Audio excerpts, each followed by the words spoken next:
ZEE5 app download করুন আর দেখুন সম্পূর্ণ এপিসোড একদম বিনামূল্যে। তুমি কি বলছো দাদু ভাই? আরে যে মেয়ের জন্য তোমার বাবার মুখে আমাদের পরিবারের সকলের মুখে চুনকালি পড়লো, তার জন্য তুমি বাড়ি ছেড়ে চলে যাবে? আর মা, বাড়ি ছেড়ে যাওয়াটা অনেক পরের কথা, তার আগে এতগুলো কথা যে আমাদের শোনালো তার কি হবে? হ্যাঁ এই নীলাদ্রি, তোর কি মনে হয়? হ্যাঁ, আমরা বিদিশার যত্ন করি না, ওর খেয়াল রাখি না? এই শোন, ওর খেয়াল রাখি বলেই কিন্তু একটা ভালো ফ্যামিলি দেখে ওর বিয়ে ঠিক করা হয়েছিল। ওখানেই তো সবচেয়ে বড় ভুল করেছিলে বড় পিমনি। তোমাদের ইচ্ছেগুলো চাপিয়ে দিয়েছিলে ছোট পিমনির ওপরে। ঘাসের ওপরে ইট চাপা দিলে কি হয় দেখেছো? ঘাসগুলো ফ্যাকাশে হয়ে যায়। তোমাদের ইচ্ছের ভার বইতে গিয়েও না ছোট পিমনির জীবনটা রকম ফ্যাকাশে হয়ে গেছে। আর এই তো তোমাদের খেয়াল রাখার নমুনা। সেই মানুষটা কখন ঘরে আসছে, কোথায় যাচ্ছে, কি করছে কেউ জানে না। নীলাদ্রি, চুপ কর না বাবা, সকাল সকাল থেকে কেন এসব? না মা, প্লিজ আজ আমাকে বলতে দাও। কিছু কিছু কথা সঙ্গে সঙ্গে বলে দেওয়াটা উচিত।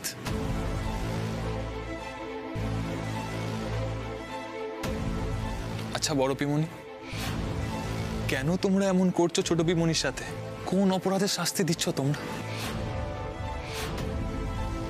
বাবা নীলাদ্রি, এমন একটা হাব ভাব করছিস যেন আমরা তো ছোট পিমনিকে মারধর করি, অত্যাচার করি। এই শোন, তুই তো ছিলিস না, তুই কিছু জানিস না। আজকে বিদিশার এই অবস্থার জন্য কিন্তু আমরা কেউ দায়ী নই, ও নিজে দায়ী। অত্যাচার শুধু মারধর করলেই হয় না বড় পিমনি, মানসিক অত্যাচার তার থেকে অনেক বেশি ভয়ঙ্কর। মারের ব্যথা তো সেরে যায়, কিন্তু মনের ব্যথা জীবনে কোনোদিনও সারে না। আর তোমরা সেই অপরাধটাই করেছো ছোট পিমনির সাথে। এই শোন, যা জানিস না তাই নিয়ে কথা বলবি না। কোথায় ভেবেছিলাম বাইরে থেকে পড়াশোনা করে আসছে, ছেলে শিক্ষিত হবে, ছেলে পুরো গোল্লায় গেছে। বাড়ির গুরুজনদের সঙ্গে যে একটু সম্মান দিয়ে কথা বলতে হয়, মুখে মুখে কথা বলতে নেই, সেই সেন্সটুকু নেই ওর। সেইটুকু শিক্ষা আমি ছোটবেলাতেই পেয়েছি, আর তার জন্য প্রায়শ্চিত্ত করছি। প্রায়শ্চিত্ত? হ্যাঁ, ছোট পিমনির সাথে যে অন্যায় হয়েছে তার প্রায়শ্চিত্ত। হতে পারে আমি 12 বছর এখানে ছিলাম না, কিন্তু এই 12 বছরে যা যা হয়েছে কিছুই আমার অজানা নয়। অন্যায়টা শুধু ছোট পিমনির সাথেই নয়, স্যারের সাথেও হয়েছে। একটা মিথ্যে অপরাধের বোঝা বয়ে বেড়াতে হচ্ছে স্যারকে। নীলাদ্রি, বড় বড় কথা বলে তুমি সবাইকে চুপ করিয়ে দিতে পারো না। 12টা বছর তুমি বাড়িতে ছিলে না, দেশে ছিলে না। আর এই 12টা বছরের অনেক অনেক না জানা কথা তুমি 24টা ঘন্টায় জেনে যেতে পারো না। আর সবকিছু না জেনে নিজের মত প্রকাশ না করাটাই বোধহয় তোমার কাছে বুদ্ধিমানের কাজ হবে। হ্যাঁ, বাড়ির বড় ছিলে তুমি, সেই খাতিরে তুমি বাড়িতে কিছু নিয়ম অদল বদল করতেই পারো, নতুন নিয়ম বানাতেই পারো, কিন্তু তা বলে সকাল সকাল তুমি সবাইকে দোষী সাব্যস্ত করতে পারো না। আমি কেন দোষী সাব্যস্ত করতে যাবো ড্যাড? যা দেখছি। আচ্ছা হয়েছে হয়েছে হয়েছে, তুই এক কাজ করতে, ছোট পিমনিকে নিয়ে ঘরে যা। জানা বাবা, আমার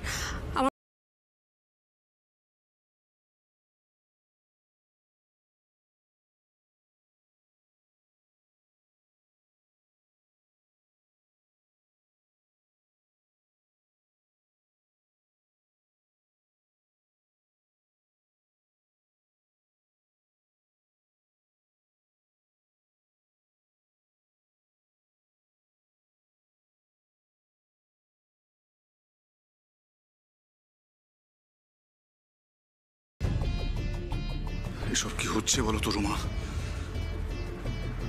নীলাদ্রি যে আমাদের ভুল বুঝছে। ভাস্কর দা, তুমি এত এক্সাইটেড হয়েও না, সব ঠিক হয়ে যাবে। দেখো, নীলাদ্রির অল্প বয়স, আজ 12 বছর পরে ও বিদেশ থেকে দেশে ফিরেছে। আর ওখানকার কালচারের সঙ্গে আমাদের কালচারের হিউজ ডিফারেন্স রয়েছে।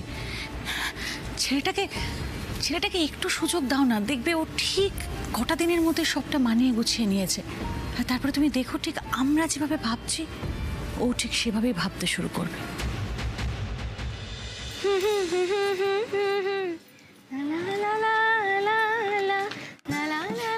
বাবা, আজ আমার মেয়েকে এত খুশি খুশি লাগছে যে। মন্দিরে আজ নীলাদ্রিও এসেছিল মা। তাই? হ্যাঁ মা, ছোটপিমণিকে নিয়ে অনেকক্ষণ ধরে কথা হলো ওর সাথে। এই 12 বছরে কি কি ঘটে গেছে ও তো কিছুই জানতো না মা। ওকে সেই সব কথাই বলছিল, খুব কষ্ট পাচ্ছিল জানো তো। পাবে না, ছেলে যা একেবারে মায়ের মন পেয়েছে। আরো একটা জিনিস হয়েছে জানো মা, নীলাদ্রি বিদেশ থেকে পাশ করে ফিরেছে বলে সেই খুশিতে ওর বাবা আজ সন্ধ্যেবেলা অনেক বড় পার্টি দেবে ওদের বাড়িতে। আর জানো আর কি ফিরকি?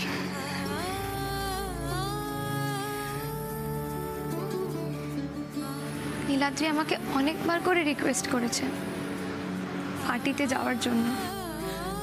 ফিরকি?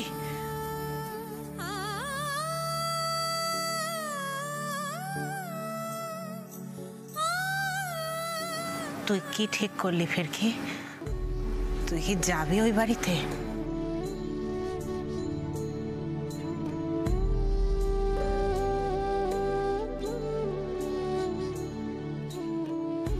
আমি জানি ফিরকি তোর মনের মধ্যে আজ কি চলছে। আজ থেকে 12 বছর আগে তুই নীলাদ্রির ঠাম্মিকে কথা দিয়েছিলি নিজে থেকে কোনোদিন তুই ওই বাড়িতে যাবি না। আজ তুই বড় হয়েছিস, নিজের সিদ্ধান্ত নিজে নিতে শিখেছিস। তুই যদি আজ ওই বাড়িতে যেতে চাস আমি তোকে আটকাবো না। কিন্তু তুমি তো জানো মা, তোমাকে না বলে কোনো সিদ্ধান্ত আমি নিতে চাই না। আমি জানি আমায় না বলে তুই কোনো সিদ্ধান্ত নিস না। তুই যা করেছিস তাতে আমাদের মুখ উজ্জ্বলই হয়েছে। অনেক লড়াই করে আমরা এই জায়গায় দাঁড়িয়েছি ফিরকি। এমন কিচ্ছু করিস না যাতে আমাদের মান সম্মান ধুলোয় মিশিয়ে যায়। ওই আত্মসম্মানটুকুই তো আমাদের ভরসা। তুমি আমার উপর ভরসা রাখতে পারো মা, তোমার মেয়ে এমন কিচ্ছু করবে না যাতে তোমার আত্মসম্মান বিসর্জন দিতে হয়।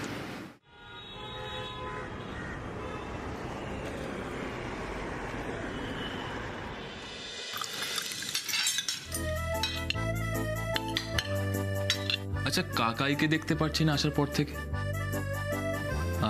কোথাও গেছে বুঝি? তোর কাকাই ব্যবসার কাজে মাঝে মধ্যেই শহরের বাইরে যায়। এই দাদাভাই তোকে আর একটু ডাল দিই? না না, আমার কিছু লাগবে না। আর তুই খেতে বস, কতদিন আমরা একসাথে খাইনি।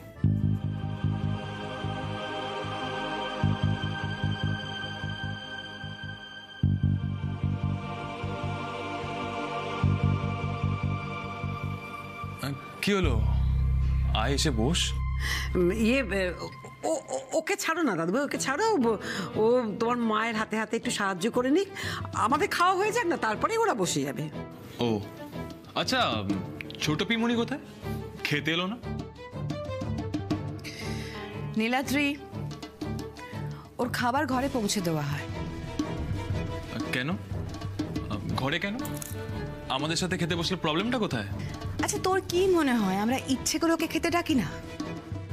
শোন, ওনা নিজের খেয়াল খুশি মতো থাকে।